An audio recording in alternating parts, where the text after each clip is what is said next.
Hello guys, welcome back to my channel Bansal biology. आज का जो ये वीडियो है इसमें हम देखने वाले हैं मॉलिक्यूलर बायोलॉजी को कैसे पढ़ें। दैट इज यूनिट नंबर 3 को हम कैसे पढ़ें, उसको कैसे अच्छे से समझें, जिसकी वजह से हमारा जो प्रिपरेशन है वो और अच्छी हो सके और हमारे जो मार्क्स है वो अच्छे हो सके मॉलिक्यूलर बायोलॉजी में।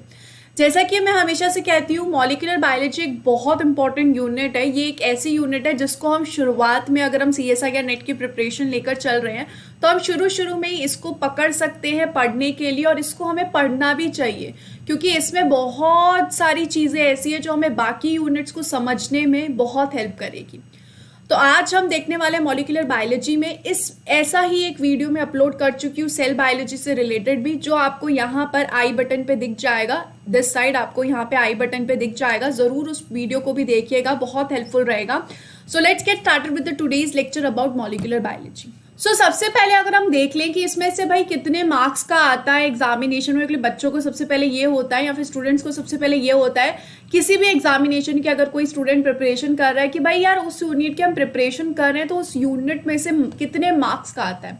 तो अगर आप मॉल बायो को वैसे देखोगे तो मॉल बायो से जनरली 40 मार्क्स के आसपास आप एक्सपेक्ट कर ही सकते हो। 40 मार्क्स के आसपास हमेशा ही मॉलिक्यूलर बायोलॉजी से आता ही है। और उसके साथ साथ मैंने जैसा बोल दिया कि मॉलिक्यूलर बायोलॉजी से भले ही कम मार्क्स का आ जाए, लेकिन इसका मतलब ये नहीं है कि आप स्किप कर सकते हो। 40 मार्क्स बहुत होते हैं, लेकिन आप समझ लो मॉलिक्यूलर बायोलॉजी से कम भी आने लग गया तो भी आप मॉलिक्यूलर बायोलॉजी जैसी यूनिट को नहीं स्किप कर सकते, क्योंकि बाकी चीज़ें समझने के लिए आपको मॉलिक्यूलर बायोलॉजी चाहिए। आपको बाकी यूनिट समझ में नहीं आएगी अगर आपने मॉलिक्यूलर बायोलॉजी नहीं पढ़ा। 40 marks is a very good marks, इसलिए मॉलिक्यूलर बायोलॉजी करना बहुत ज़्यादा ज़रूरी है। इसमें से आप करीबन लगा सकते हो कि जो 10 मार्क्स है वो आ जाते हैं पार्ट ए में, मतलब 10 मार्क्स के आसपास के जो क्वेश्चन है वो पार्ट ए में आ जाते हैं। वहीं जो 30 मार्क्स के क्वेश्चन है वो आ जाते हैं पार्ट सी में।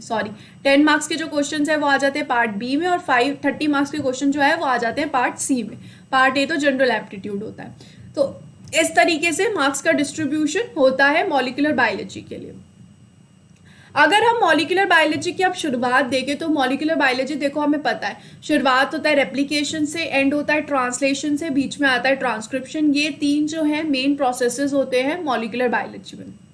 इसके अलावा लमसम अगर हम निकालें तो ऑपेरॉन बहुत इंपॉर्टेंट है, DNA रिपेयर। इस तरीके से हम इस पूरी मॉलिक्यूलर बायोलॉजी को डिवाइड कर सकते हैं। Replication, transcription, translation, operon, DNA repair, इन सब में करके हम बेसिकली डिवाइड कर लिया। अब हम देखते हैं स्टेप बाय स्टेप हमें क्या क्या पढ़ना है, कैसे कैसे पढ़ना है।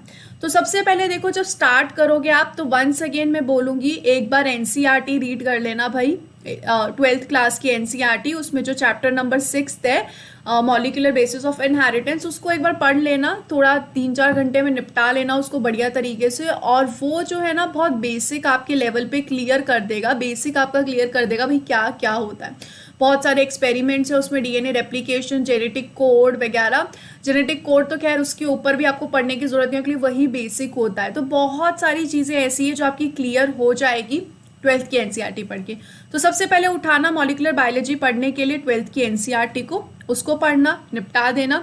उसके बाद यहाँ पर जब आप जंप कर रहे हो और अगर फॉर एग्जांपल आपने बायोकेमिस्ट्री नहीं पढ़ी है तो सबसे पहले आप DNA RNA के स्ट्रक्चर देखना भाई। DNA क्या होता है, RNA क्या होता है, इनके स्ट्रक्चर्स क्या क्या है। अगर आपने बायोकेमिस्ट्री पढ़ी है तो ऑब्वियसली आपको बहुत अच्छे से पता होगा। अगर आपने नहीं पढ़ी है बाई चांस तो मैं कह रही हूँ आप ये पढ़ना। इसी के साथ ही न्यूक्लियोटाइड क्या होते हैं, न्यूक्लियोसाइड्स क्या होते हैं, बेस पेयर्स क्या होते हैं, ये सारी चीज़ें आपको बहुत अच्छे से पता होनी चाहिए। इनके स्ट्रक्चर्स आपको पता होने चाहिए भाई। एडिनिन का क्या स्ट्रक्चर होता है, थाइमिन का क्या स्ट्रक्चर होता है, यूरेसिल का क्या स्ट्रक्चर है, जितने भी हैं न्यूक्लियोटाइड्स, न्यूक्लियोसाइड्स, उनके स्ट्रक्चर पता होने चाहिए। न्यूक्लियोटाइड कैसे बनता है, न्यूक्लियोसाइड कैसे बनता है, फॉस्फेट ग्रुप कौन से कार्बन पे आता है, फॉस्फेट ग्रुप कौन से कार्बन से अटैच होता है, OH ग्रुप कौन से कार्बन से अटैच होता है राइबोस शुगर में, DNA और RNA के स्ट्रक्चर में क्या क्या डिफरेंसेस हैं। ये सब जो पूरी बेसिक ग्रंथ होता है ना, इन सब के बारे में आपको बहुत अच्छे से पता होना चाहिए। भले ही इनसे क्वेश्चंस नहीं आते, ऐसे डायरेक्टली कोई आपसे क्वेश्चन नहीं पूछेगा कि DNA RNA में क्या डिफरेंस होता है। CSI या नेट के पेपर में आप ये एक्सपेक्ट नहीं कर सकते, लेकिन ये आपके बेस को क्लियर करने में हेल्प करेगा और आगे जो टॉपिक्स है उनको समझने में हेल्प करेगा। ठीक है, इसी के साथ साथ UV रेस का एब्जॉर्प्शन, कौन से नैनोमीटर पे यूवी रेस का एब्जॉर्प्शन करते हैं डीएनए, सिंगल स्ट्रैंडेड डीएनए करेगा, डबल स्ट्रैंडेड डीएनए ज़्यादा एब्जॉर्प्शन करेगा, आरएनए ज़्यादा एब्जॉर्प्शन करेगा।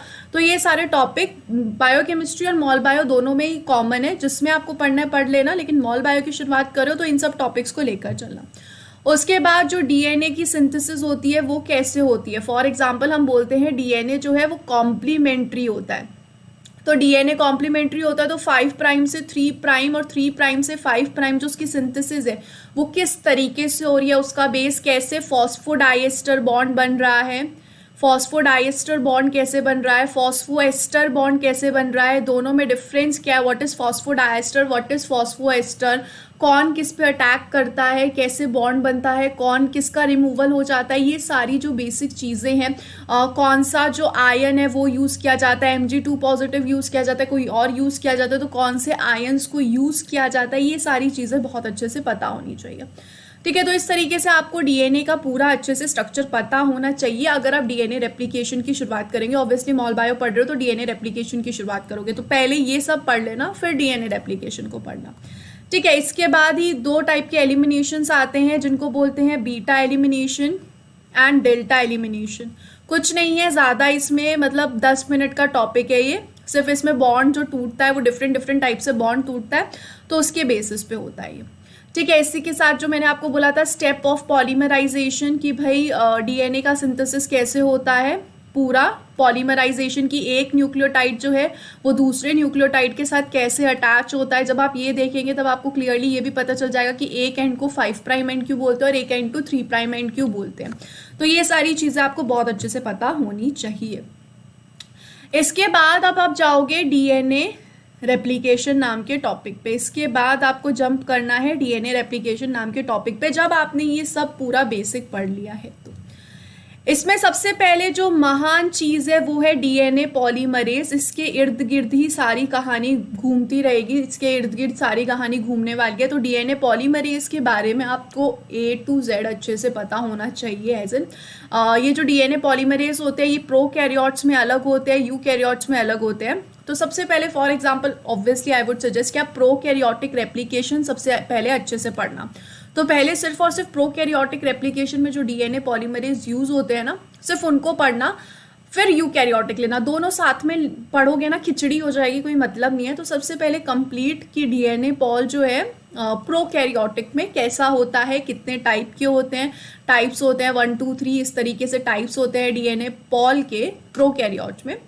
तो इन टाइप्स को बहुत अच्छे से देख लेना जो जो टाइप्स हैं। ठीक है, उसके अलावा यहाँ पर 2 चीज़ें भी आती हैं साइंटिस्ट के नाम से। एक होता है कॉर्नबर्ग और एक होता है क्लेनॉ फ्रेगमेंट। इन फ्रेगमेंट्स के बारे में अच्छे से देख लेना, इनके बारे में थोड़ा डिटेल में पढ़ लेना कि ये क्या क्या है। अभी ये पूरा डीएनए पॉल के बेसिस पे ये डीएनए पॉल ही है।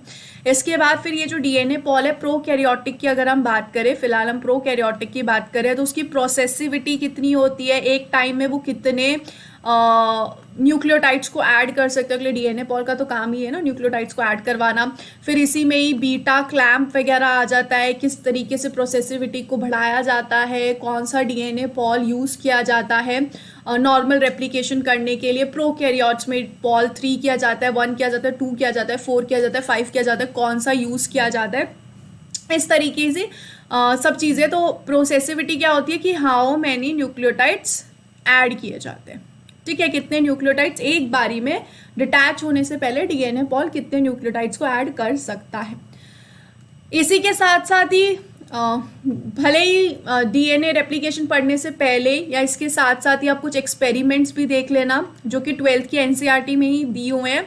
अगर आपने 12th की एनसीईआरटी को पढ़ के शुरुआत किया है तो कोई ज़रूरत नहीं है, नहीं तो कुछ एक्सपेरिमेंट्स है जैसे कि मेजल्सन एंड स्टॉल के एक्सपेरिमेंट हैं जो कि सेमी कंजर्वेटिव होता है डीएनए का रेप्लिकेशन, उन सब के बारे में बताते हैं। तो ये थोड़े एक्सपेरिमेंट्स देख लेना, ये भी हेल्प करते हैं। इससे रिलेटेड सीएसआईआर नेट में क्वेश्चंस पूछे जाते हैं और आई होप अगर आप सीएसआईआर नेट पढ़ रहे हैं तो आप गेट के लिए भी तैयारी कर रहे होंगे, तो इसमें हेल्प करता है ये। तो मेजल्सन एंड स्टॉल जैसे एक्सपेरिमेंट्स भी पढ़ लेना। उसके बाद फाइनली आप पहुंचना प्रोकैरियोटिक रेप्लिकेशन के स्टार्ट में। अभी आपने सारे एंजाइम्स के बारे में सब कुछ देख लिया, डीएनए पॉल के बारे में आपने सब कुछ देख लिया, मेन वही है। तो प्रोकैरियोटिक रेप्लिकेशन के स्टार्ट में चलना, इनिशिएशन देखना उसका, इनिशिएशन, फिर आता है इलॉन्गेशन एंड देन टर्मिनेशन। तो एक एक स्टेप कौन कैसे ऐड होता है, कब एसएसबी आया, कब हेलिकेस आया, कौन कौन से एंजाइम किस तरीके से आ रहे हैं, ये सब चीज़ें जो हैं, ये सब कहानी आपको अच्छे से पता होनी चाहिए। भाई ओरिजिन ऑफ रेप्लिकेशन जो है वो कैसे रोल प्ले कर रहा है, किस तरीके से यहाँ पे पूरा रेप्लिकेशन प्रोकैरियोटिक रेप्लिकेशन हो रहा है वो पता होना चाहिए। और आई से लेकर ओरिजिन ऑफ रेप्लिकेशन से लेकर इलॉन्गेशन से लेकर टर्मिनेशन से लेकर सब कुछ आपको बहुत अच्छे से पता होना चाहिए। के साथ साथ ही आप जैसे जैसे पढ़ोगे वैसे ही जब आपने डीएनए पॉल की सब यूनिट्स भी देखी होगी, कौन सी डीएनए पॉल की, डीएनए पॉल 3 की आपने सब यूनिट्स भी देखी होगी। तो इस डीएनए पॉल 3 की सब यूनिट्स किस तरीके से रोल प्ले कर रही है रेप्लिकेशन में, ये सब भी आपने बहुत अच्छे से अब आपको देखना है। एक बार आपको सब यूनिट्स पता हो जाएगी, उसके बाद आपको देखना है कि कैसे इन सब चीज़ों में रोल प्ले होता है इसका। ठीक है, एक बार आपने ये सब देख लिया तो यहाँ पर फिर आपको देखना है कि रिमूवल ऑफ प्राइमर, जब एक बार डीएनए रेप्लिकेशन हो चुका है तो रिमूवल ऑफ प्राइमर कैसे किया जाएगा, क्योंकि जो प्राइमर होता है वो आरएनए प्राइमर होता है, आरएनए होता है, तो वो किस तरीके से प्राइमर्स को रिमूव किया जाएगा, ये सब चीज़ें आपको देखनी है। उसके साथ साथ ही यहाँ पर जो डिफरेंट टाइप के डीएनए पॉल हैं, यहाँ पे जो डिफरेंट टाइप के डीएनए पॉल हैं, तो उनमें से किसके पास क्या एक्टिविटी है, किसके पास पॉलीमराइजेशन की एक्टिविटी है, किसके पास 3 प्राइम टू 5 प्राइम एक्सोन्यूक्लियस की एक्टिविटी है। दैट इज एक्सोन्यूक्लियस की एक्टिविटी होने का मतलब लास्ट न्यूक्लियोटाइड को रिमूव करने के पास के बारे में किसके पास 5 prime to 3 prime exonuclease activity है। तो ये भी आपको देखना है कि कौन सा डीएनए पॉल प्रोकैरियोट्स में ये कौन सी एक्टिविटी रखता है। तो इनमें से जो कुछ होगा वो प्रूफ रीडिंग में भी हेल्प करता है। तो ये सब जो बेसिक कॉन्सेप्ट्स है डीएनए पॉल से रिलेटेड, ये सब आपको क्रिस्टल क्लियर होने चाहिए। इसके बाद अगर हम आगे बढ़े तो इसके बाद और क्या देखना है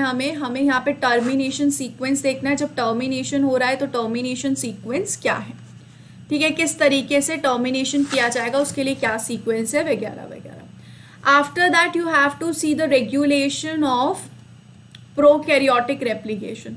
प्रोकैरियोटिक रेप्लिकेशन को ऑब्वियसली रेगुलेट भी किया जा सकता है, तो उसका रेगुलेशन कैसे होता है वो देखना। अब यहाँ पे प्रोकैरियोटिक रेप्लिकेशन तो हो गया, लेकिन उसके अलावा और रेप्लिकेशन भी होते हैं, जैसे कि रोलिंग सर्कल रेप्लिकेशन, फिर माइटोकॉन्ड्रियल रेप्लिकेशन, इस टाइप के छोटे छोटे ये 2-2 पेज के हैं टॉपिक। तो ये सारे टॉपिक भी आपको देखने हैं कि रोलिंग सर्कल रेप्लिकेशन क्या होता है, माइटोकॉन्ड्रियल रेप्लिकेशन क्या होता है। रोलिंग सर्कल रेप्लिकेशन में भी सिंगल स्ट्रैंडेड डीएनए का हो रहा है, डबल स्ट्रैंडेड डीएनए का हो रहा है। ये सारी चीज़ें बहुत अच्छे से पता होनी चाहिए, डिफरेंट का रेप्लिकेशन। इसके बाद जब हम देखेंगे यहाँ पे रेप्लिकेशन प्रोकैरियोट्स का पूरा हो गया, तो इसके बाद आप जा सकते हो टॉपिक सुपर कॉइलिंग पे। ठीक है, सुपर कॉइलिंग वही जिसमें आता है टोपो आइसोमरेज, गाइरेस, ये सब आएंगे कि भाई सुपर कॉइलिंग होती कैसे है, क्या है इसमें, कौन से एंजाइम का क्या रोल है, गाइरेस का क्या रोल है, गाइरेस का क्या रोल है, ये सब देखना है। रिथ क्या होती है, लिंकिंग नंबर क्या होता है, linking what is linking number, underwound क्या है, ओवरवाउंड क्या है, ये सारी चीज़ें सुपर कॉइलिंग में आपको पता होना चाहिए कौन कैसे क्या करता है। मैं बता दूं पहले ही कि सुपर कॉइलिंग वाला कॉन्सेप्ट जो है थोड़ा सा ट्रिकी है, काफ़ी लोगों को समझ भी नहीं आता है, ये काफ़ी लोग समझा भी नहीं पाते हैं इसको। तो ये वाला जो कॉन्सेप्ट है वो बहुत अच्छे से आपको सुपर कॉइलिंग वाला आना चाहिए। इसके बाद जो है अब हमें क्या देखना होगा, अब हमें देखना होगा यूकैरियोटिक रेप्लिकेशन के बारे में। तो यूकैरियोटिक रेप्लिकेशन में भी वही सेम सारी चीज़ें हमें देखनी है कि ओरिजिन ऑफ रेप्लिकेशन कैसे, ओरिजिन ऑफ रेप्लिकेशन पे कौन से फैक्टर्स आके बाइंड होते हैं, किस तरीके से शुरुआत होती है। तो इनिशिएशन देखना होगा, इनिशिएशन के साथ साथ इलॉन्गेशन एंड इलॉन्गेशन के बाद टर्मिनेशन। एक बात जब आप देखने लग जाओगे ना प्रोकैरियोटिक और यूकैरियोटिक रेप्लिकेशन में, तो हो सकता है आपको दोनों को मिला के थोड़ा कंफ्यूजन हो जाए, लेकिन धीरे धीरे वो क्लियर भी हो जाएगा। इसके साथ साथ ही जो मेन पॉइंट है वो आपको पता होना चाहिए कि यूकैरियोटिक रेप्लिकेशन में कौन कौन से डीएनए पॉलीमरेज यूज हो रहे हैं, उनके टाइप कौन कौन से, एग्जैक्टली यूकैरियोटिक रेप्लिकेशन में कौन सा यूज होता है, फिर वही सब कि कौन से के पास 3 prime to 5 prime exonuclease activity है, किसके पास 5 prime to 3 prime exonuclease activity है, किसके पास पॉलीमराइजेशन वाली एक्टिविटी है। वही सेम चीज़ जो आपने पहले देखी थी। तो इस तरीके से आपको डीएनए पॉल के भी टाइप्स देखने होंगे यूकैरियोटिक में, और किसके पास क्या एक्टिविटी है, किस तरीके से वो होते हैं, ये सब आपको देखना होगा। ठीक है, इसके बाद टर्मिनेशन आएगा। तो टर्मिनेशन के टाइम कुछ इशू होता है यूकैरियोटिक में, उस इशू को कैसे सॉर्ट आउट किया जाता है, उधर टीलोमरेज आके कैसे सॉर्ट आउट करता है इस इशू को। वहीं जो सोमैटिक सेल्स होते हैं उसमें थोड़ा और डिफरेंट तरीके से इशू को रिजॉल्व किया जाता है। तो सोमैटिक सेल में टर्मिनेशन कैसे किया जाता है, इन सब के बारे में आपको यूकैरियोटिक रेप्लिकेशन में पढ़ना है। यूकैरियोटिक रेप्लिकेशन का भी फिर आपको रेगुलेशन पढ़ना होगा, रेगुलेशन ऑफ यूकैरियोटिक रेप्लिकेशन की यूकैरियोट्स में कैसे करते हैं रेप्लिकेशन को रेगुलेट। सो इसी तरीके से यहाँ पे यूकैरियोटिक रेप्लिकेशन में भी कोई एक ऐसा डीएनए पॉल होगा जो माइटोकॉन्ड्रिया के रेप्लिकेशन के लिए रिस्पॉन्सिबल होता है। तो आप यूकैरियोटिक रेप्लिकेशन के बाद भी माइटोकॉन्ड्रियल रेप्लिकेशन पढ़ सकते हो, आपको और अच्छा समझ में आएगा। तो इस तरीके से दोनों के डीएनए पॉल जो कि प्रोकैरियोट्स है यूकैरियोट्स है, दोनों के सारे प्रोसेसेस अच्छे से क्रिस्टल क्लियरली पता होगा तो बढ़िया बात है, क्योंकि उसी में से ही क्वेश्चंस बनते हैं। एक बार रेप्लिकेशन हो गया तो रेप्लिकेशन के बाद आपको जाना है ट्रांसक्रिप्शन नाम के प्रोसेस को। ट्रांसक्रिप्शन क्या होता है भाई, डीएनए से आरएनए के बनने को ट्रांसक्रिप्शन कहते हैं। ट्रांसक्रिप्शन में सबसे पहले जो आपको देखना है वो देखना है आरएनए पॉलीमरेज को। आरएनए पॉलीमरेज की सब यूनिट बहुत इंपॉर्टेंट है। कौन सी सब यूनिट पहचानने के लिए यूज होती है, कौन सी सब यूनिट बाद में आती है, सारी सिग्मा सब यूनिट, सारी सब यूनिट्स के बारे में बहुत अच्छे से आरएनए पॉल में पता होना चाहिए। इसके बाद जो सबसे इंपॉर्टेंट चीज होती है कि भाई जीन क्या है, नहीं पता होता, हमें काफी बच्चों को नहीं पता होता। तो जीन क्या होता है, जीन में इंट्रॉन क्या है, जीन में एक्सॉन क्या है, सिस्ट्रॉन क्या होता है, ये सारी चीज़ें पता होनी चाहिए। यूटीआर अनट्रांसलेटेड रीजन क्या है, ओआरएफ क्या है, ओपन रीडिंग फ्रेम क्या है, इसमें साइन डलगार्नो सीक्वेंस कहाँ प्रेजेंट है। वैसे साइन डलगार्नो सीक्वेंस अभी यूज में नहीं आएगा, वो बाद में यूज में आता है जब ट्रांसलेशन होता है, बट फिर भी साइन डलगार नो सीक्वेंस कहाँ प्रेजेंट होता है, इसमें ये सारी चीज़ें आपको पता होनी चाहिए। टाटा बॉक्स किधर है, बहुत सारी चीज़ें यहाँ पे आएगी। वैसे टाटा बॉक्स भी बात की बात है, यूकैरियोटिक ट्रांसक्रिप्शन में आता है, बट ठीक है, टाटा बॉक्स भी कहाँ पे है। सबसे पहले हम यहाँ पे देख लेंगे प्रोकैरियोटिक ट्रांसक्रिप्शन के बारे में। सो जब हम प्रोकैरियोटिक ट्रांसक्रिप्शन के बारे में देख रहे हैं ना, तो यहाँ पर इस जीन के पास एक प्रमोटर रीजन भी प्रेजेंट होता है। अब ये प्रमोटर रीजन क्या होता है, ये प्रमोटर रीजन क्यों प्रेजेंट है, इस प्रमोटर रीजन का काम क्या है, ये पता होना चाहिए। कहाँ प्रेजेंट होता है, यूटीआर रीजन में ही प्रेजेंट होता है कि कौन से रीजन में प्रेजेंट होता है। सो इसी के हिसाब से कि ये प्रमोटर का क्या रोल होता है, कहाँ पे प्रेजेंट होता है, इसी से ही चलते चलते आपको इन तीनों प्रोसेसेस को देखना है। दैट इज जब इसका इनिशिएशन होगा वो वाला, फिर एलोंगेशन कैसे होता है, फिर टर्मिनेशन कैसे होता है ट्रांसक्रिप्शन का, इसमें भी कौन सा फैक्टर आता है, कौन सा फैक्टर आके बाइंड करता है, कहाँ पे बाइंड करता है, सब चीज़ें आपको अच्छे से प्रोकैरियोटिक ट्रांसक्रिप्शन में पता होनी चाहिए। उसके बाद एक बार prokaryotic transcription is done, after that you will jump to eukaryotic transcription. Eukaryotic transcription में सिर्फ एक ही टाइप का नहीं होता है ट्रांसक्रिप्शन, डिफरेंट टाइप के ट्रांसक्रिप्शन होते हैं, डिफरेंट आरएनएज होते हैं जिनके पास डिफरेंट प्रमोटर रीजन प्रेजेंट होता है। ठीक है, अगर हम बात करें टीआरएनए के पास अलग प्रमोटर रीजन है, एसएसआरएनए के बाद अलग है, एमआरएनए के बाद अलग है। तो इस तरीके से आपको काफ़ी टाइप के प्रमोटर रीजन्स प्रमोटर देखने पड़ेंगे, और उन्हीं प्रमोटर के पास डिफरेंट टाइप के आरएनए पॉल आके बाइंड करते हैं। तो उस हिसाब से आपको देखना पड़ेगा कि कौन से आरएनए पे कौन सा प्रमोटर प्रेजेंट है, और इस हिसाब से आरएनए पॉल आके बाइंड कर रहा है। यहाँ पे ट्रांसक्रिप्शन फैक्टर्स कब आते हैं, कैसे ट्रांसक्रिप्शन फैक्टर्स आते हैं, फिर वही बात आ गई टाटा बॉक्स, और बहुत सारे बॉक्सेस यहाँ पे आपको देखने को मिलेंगे। तो ये सब क्या होते हैं वो क्लियरली आपको पता होना चाहिए। इसके अलावा यहाँ पे जब यूकैरियोटिक ट्रांसक्रिप्शन चलती है तब कैपिंग कैसे होती है, कब होती है, उसके अलावा पॉलीएडिनाइलेशन कब होती है। पॉलीएडिनाइलेशन यानी कि एडिशन ऑफ वो जो ए टेल ऐड होती है ना, तो वो कैसे ऐड होती है, कब ऐड होती है, वो क्या प्रोसेस है, ये सारी चीज़ें। उसके बाद एक बार यूकैरियोटिक ट्रांसक्रिप्शन हो गया, एक बार ये ट्रांसक्रिप्शन हो गया, फिर स्प्लाइसिंग चलती है। भाई स्प्लाइसिंग में क्या होता है, इंट्रॉन रीजन्स को हटाया जाता है। तो डिफरेंट टाइप की स्प्लाइसिंग होती है, मेजर स्प्लाइसिंग होती है, माइनर स्प्लाइसिंग होती है, उसके अलावा ऑटो स्प्लाइसिंग होती है। ये 3 मेन टाइप की स्प्लाइसिंग है। उसके अलावा अल्टरनेटिव स्प्लाइसिंग चलती है। ठीक है। इस तरीके से ट्रांसप्लाइसिंग भी होगी। तो इस तरीके से आपको ये जो है ना अल्टरनेटिव स्प्लाइसिंग, ट्रांसप्लाइसिंग, ये तो बहुत छोटे छोटे टॉपिक हैं, मतलब ज़्यादा टाइम नहीं लगेगा आपको। मुश्किल से, ये शायद आपको दिख नहीं रहा, मुश्किल से ये थोड़ी थोड़ी देर के टॉपिक्स है, इसको ज़्यादा आपको टेंशन लेने की ज़रूरत नहीं है, फटाफट फटाफट हो जाएंगे, निपट जाएंगे जल्दी जल्दी। उसके बाद एक बार ये हो गया तो उसके बाद एक टॉपिक आता है छोटा सा, that is RNA editing. RNA की एडिटिंग कैसे की जाती है उसको भी एक बार देख लेना, ज़्यादा बड़ा टॉपिक नहीं है। Once again I would suggest कि ज़्यादा टाइम नहीं लगेगा, फटाफट फटाफट हो जाएगा। इसके बाद एक बार आपने आरएनए एडिटिंग देख लिया तो ट्रांसक्रिप्शन यहाँ पे खत्म हो जाएगा। ट्रांसक्रिप्शन के बारे में एक बार जब हमने सब देख लिया तो अब हम चलेंगे फाइनली ट्रांसलेशन को। ट्रांसलेशन पर चलेंगे, मतलब क्या करवा रहे हैं हम, प्रोटीन की सिंथेसिस करवा रहे हैं आरएनए से। तो यहाँ पर भी ट्रांसलेशन प्रोसेस भी हमें दोनों का ही देखना है, दैट इज प्रोकैरियोटिक ट्रांसलेशन भी देखना है और यूकैरियोटिक ट्रांसलेशन भी देखना है। दोनों ही टाइप के ट्रांसलेशन को हमें देखना पड़ेगा, दोनों में डिफरेंसेस क्या है, कौन सा सीक्वेंस होता है, साइन डलगार्नो सीक्वेंस कहाँ आता है, डलगार्नो सीक्वेंस कहाँ पे आएगा, ऐसे ही कोजैक सीक्वेंस कहाँ पे आता है। तो इस तरीके के कुछ सीक्वेंस प्रेजेंट होते हैं, तो वो कहाँ पे आते हैं। सबसे पहले वही करना कि पहले प्रोकैरियोटिक देख लेना और फिर यूकैरियोटिक देख लेना। तो प्रोकैरियोटिक में भी वही चीज़ें आती हैं, प्रोकैरियोटिक और यूकैरियोटिक में वही चीज़ें आएंगी। सबसे पहले आएगा कि टीआरएनए को एक्टिवेट कैसे किया जाता है, टीआरएनए का एक्टिवेशन कैसे होता है। एक बार टीआरएनए का एक्टिवेशन हो जाता है तो वो किस तरीके से स्मॉलर सब यूनिट ऑफ राइबोसोम के साथ इंटरैक्ट करता है, फिर स्मॉलर सब यूनिट ऑफ राइबोसोम के साथ इंटरैक्ट करने के बाद लार्जर सब यूनिट कैसे आती है, लार्जर सब यूनिट के आने के बाद किस तरीके से प्रोसेस शुरू होता है, मिथ्यूनिन ही हमेशा क्यों पहले आता है, किस तरीके से ये जो स्मॉलर सब यूनिट है राइबोसोम की वो एमआरएनए को पहचानती है, एमआरएनए वहीं आके कैसे रुकता है, ये कैसे पॉसिबल है, कौन कौन से फैक्टर्स आते हैं इन सब चीज़ों को पॉसिबल करवाने में, क्यों पहले जो स्मॉलर सब यूनिट ऑफ राइबोसोम है वो लार्जर सब यूनिट से इंटरैक्ट नहीं करती बल्कि एमआरएनए से इंटरैक्ट करती है। तो ये सब मैं आपको थोड़ा थोड़ा टॉपिक्स बता रही हूँ जिनको मैं यहाँ पे लिख नहीं रही हूँ, लेकिन आप अपने माइंड में रख सकते हैं और जब आप पढ़ेंगे तो इन सब क्वेश्चंस के जवाब मिल जाएंगे। इन शॉर्ट आपको प्रोकैरियोटिक एंड यूकैरियोटिक ट्रांसलेशन के बारे में देखना है, उनके तीनों प्रोसेसेस देखना है, that is initiation, elongation and termination.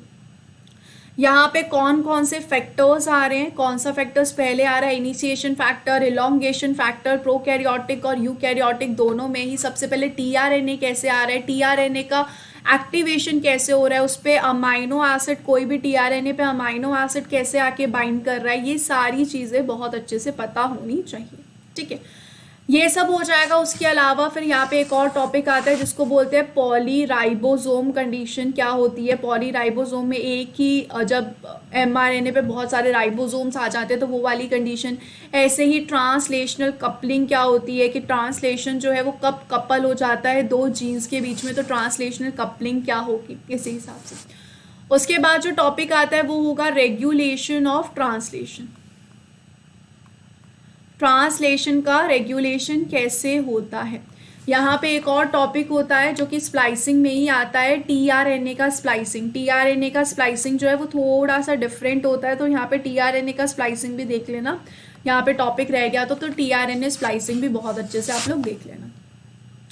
एक बार ट्रांसलेशन डन हो गया तो फाइनली आ जाएगा टॉपिक ऑपेरॉन, जो कि बहुत इंपॉर्टेंट टॉपिक है। मुझे तो हमेशा से लगता है कि भाई कुछ पढ़ो ना पढ़ो मॉल बायो में, लेकिन ऑपेरॉन ज़रूर पढ़ो। तो इस ऑपेरॉन में आता है lac operon and tryptophan operon, जो कि दोनों आते हैं। ये दोनों कैसे वर्क करते हैं, इंड्यूसिबल होते हैं, रिप्रेसिबल होते हैं, पॉजिटिव हैं, नेगेटिव हैं, किस तरीके के होते हैं ये लैक ऑपेरॉन और ट्रिप्टोफैन ऑपेरॉन। ग्लूकोज कैसे इम्पैक्ट करता है लैक ऑपेरॉन को, वहीं ट्रिप्टोफैन ऑपेरॉन कैसे वर्क करता है, ट्रिप्टोफैन ऑपेरॉन में ट्रिप्टोफैन कैसे इम्पैक्ट करता है, लैक ऑपेरॉन में कैम्प और कैप की जोड़ी कैसे काम करती है, कौन पॉजिटिवली काम करता है कौन नेगेटिवली काम करता है। अगर इधर मीरो डिप्लॉइड्स बन गए लैक ऑपेरॉन में, अगर मीरो डिप्लॉइड बन गए तो किस कंडीशन में ये एक्टिव होगा इनएक्टिव होगा, इसे ही ट्रिप्टोफैन में भी चीज़ें हैं। तो मतलब क्रिस्टल क्लियर होना चाहिए ऑपेरॉन का कॉन्सेप्ट, ये तो बहुत इंपॉर्टेंट है। इसी के साथ साथ एक होता है लीकी ट्रांसलेशन। क्या होगा कि लीकी ट्रांसलेशन किस तरीके से होता है ऑपेरॉन्स में। उसके अलावा यहाँ पर आप देख लेना कि जब आप ट्रांसलेशन की शुरुआत करो तभी आप टीआरएनए का स्ट्रक्चर भी देख लेना कि टीआरएनए का भाई स्ट्रक्चर कैसा होता है। ट्रांसलेशन में थोड़ा जेनेटिक कोड के बारे में भी देख लेना कि जेनेटिक कोड क्या है, जेनेटिक कोड कैसे होता है, ये भी आपको हेल्पफुल रहेगा। ये स्टार्ट में ही देख लेना जब ट्रांसलेशन की स्टार्ट करो। इसी के अलावा जो वोबल हाइपोथेसिस होती है वो क्या है, ये सब साथ में ही देख लेना जब आप ट्रांसलेशन की शुरुआत करो। तो ये ट्रांसलेशन की शुरुआत में डाल देना। ऐसे ही यहाँ पर भी कुछ एक्सपेरिमेंट्स हुए हैं जो कि किए गए हैं लैक ऑपेरॉन के ऊपर, वो देख लेना। जैसे कि एक्स गैल लेते हैं देखने के लिए कि लैक ऑपेरॉन वर्क कर रहा है या नहीं कर रहा है। लैक ऑपेरॉन में आईपीटीजी यूज़ करते हैं। तो ये सारी जो छोटी मोटी चीज़ें हैं वो देख लेना, आप हेल्प करता है। यहाँ पे लैक ऑपेरॉन से ग्राफिकल क्वेश्चंस आ सकते हैं, ट्रिप्टोफैन ऑपेरॉन से भी कर्व वाले क्वेश्चंस आ सकते हैं, आराम से बहुत क्वेश्चंस बन सकते हैं।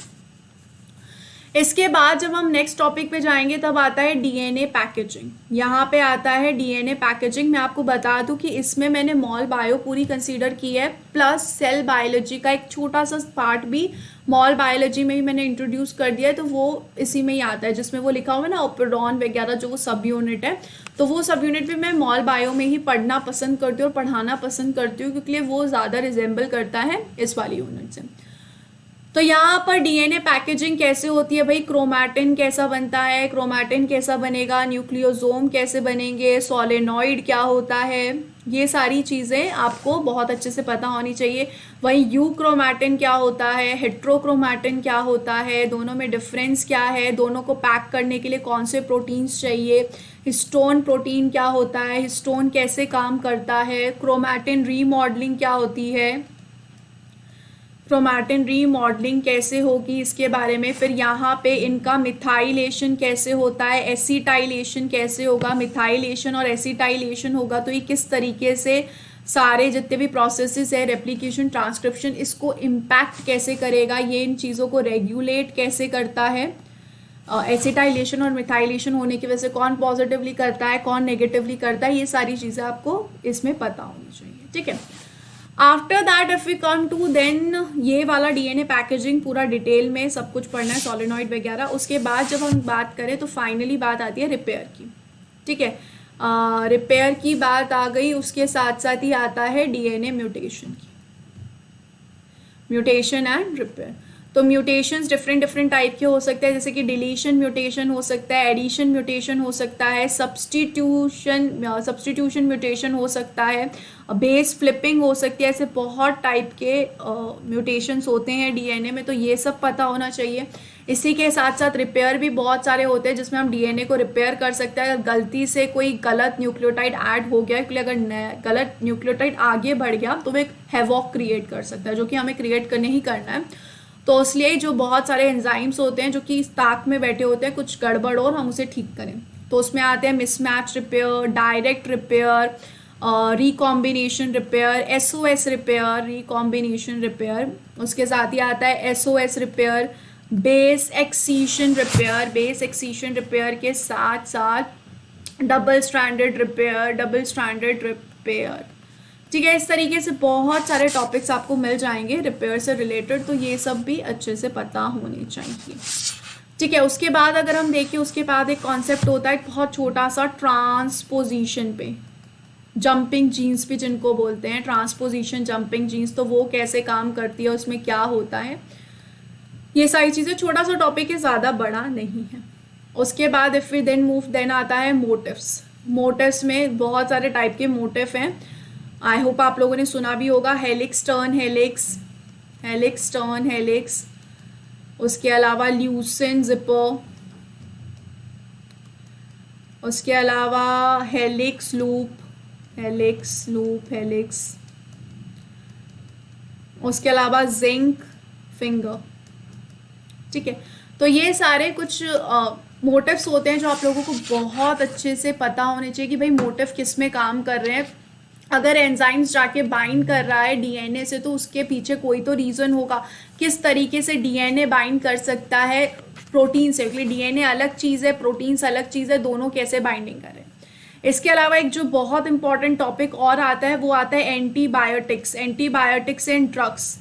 कैसे इम्पैक्ट करते हैं एंटीबायोटिक्स एंड ड्रग्स रेप्लिकेशन को, ट्रांसक्रिप्शन को, ट्रांसलेशन को, स्पेसिफिकली ट्रांसलेशन को कैसे इफेक्ट करते हैं।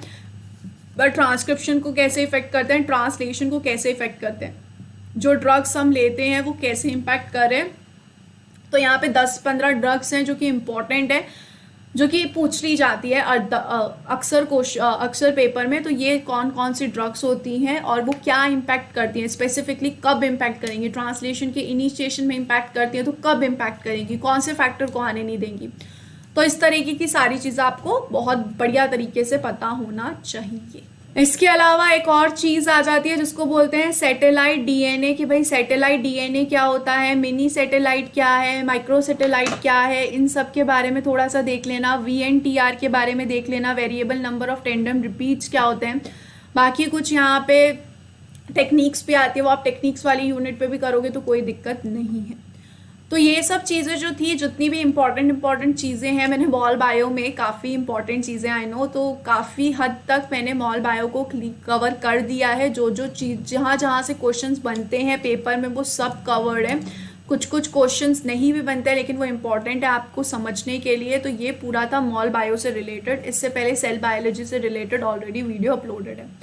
So guys I really hope ये वीडियो आपको बहुत हेल्प करेगा बिल्कुल लाइन वाइज जाने में। आप वंस अगेन शफल कर सकते हैं लेकिन आप रेप्लिकेशन से पहले ट्रांसक्रिप्शन नहीं कर सकते। आपको रेप्लिकेशन पढ़ना पड़ेगा, फिर आप ट्रांसक्रिप्शन पढ़ सकते हो और फिर आप ट्रांसलेशन कर सकते हो, तो वो आप शफल अप नहीं कर सकते हो। सो आई होप आपको बहुत अच्छे से क्लियर हो गया होगा कॉन्सेप्ट कैसे मॉल बायो को पढ़ना है। Thank you so much for watching this video guys. Don't forget to subscribe my channel and share this video with all your friends who are preparing for CSIR NET, IIT JAM, GATE, DBT, ICMR, ICAR or any other examination, PhD entrance or MSc entrance. Thank you so much guys. Bye bye.